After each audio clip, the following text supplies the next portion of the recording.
Hi friends, வணக்கம். எல்லோரும் எப்படி இருக்கீங்க? கேட்டாலும் கேட்கலனாலும் வர வேண்டியதான், ரெண்டு வார்த்தை கத்திட்டு போக வேண்டியதான். யார் கேட்க போகிறீங்க? யாரும் கேட்க போகிறதில்ல, பார்க்க போகிறதில்ல, லைக் பண்ண போகிறதில்ல. இருந்தாலும் சொல்லிடுவோமே, ஏதோ தெரிஞ்சதை உளறி கொட்டி வச்சா ஏதோ ஒரு நாளைக்கு யாருக்காவது யூஸ் ஆகும், எனக்கும் யூஸ் ஆகும்.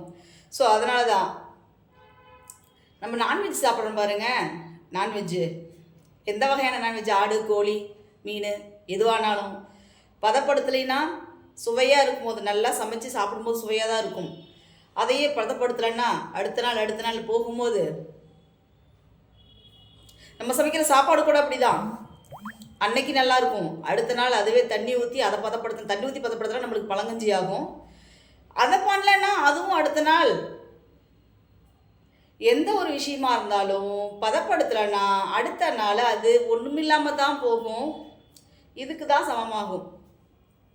அதனால் பதப்படுத்துறது நம்ம சாப்பிட்ற உணவில் மட்டும் இல்லைங்க, நம்ம தொழிலை பதப்படுத்தலைன்னா தொழில் வீணாக போயிடும். நம்ம சம்பாதிக்கிற சம்பாத்தியத்தை பதப்படுத்தலைன்னா பணம் இல்லாமல் போகும்.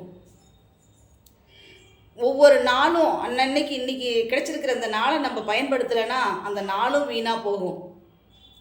ஆக மொத்தம் எல்லாமே நம்ம அதில் இறங்கி பயன்படுத்துகிற வரைக்கும் தான், பதப்படுத்துகிற வரைக்கும் தான், மெயின்டைன் பண்ணுற வரைக்கும் தான் எல்லாமே நம்ம கையில் இருக்கும். இல்லை அப்படின்னா எதுவுமே நம்ம கையில் இருக்காது, ஒன்றுமே இல்லாமல் தான் போகும். பொழப்ப பார்க்கலன்னா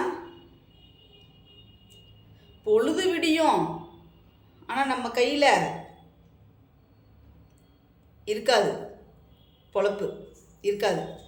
ஸோ எதுவுமே, எந்த ஒரு விஷயம், சாப்பிட்ற உணவுலேருந்து, நம்ம பயன்படுத்துகிற பொருள்லேருந்து, பண்ணுற பொழப்புலேருந்து, செலவு பண்ணுற பணத்துலேருந்து பதப்படுத்தலைன்னா இருக்காது.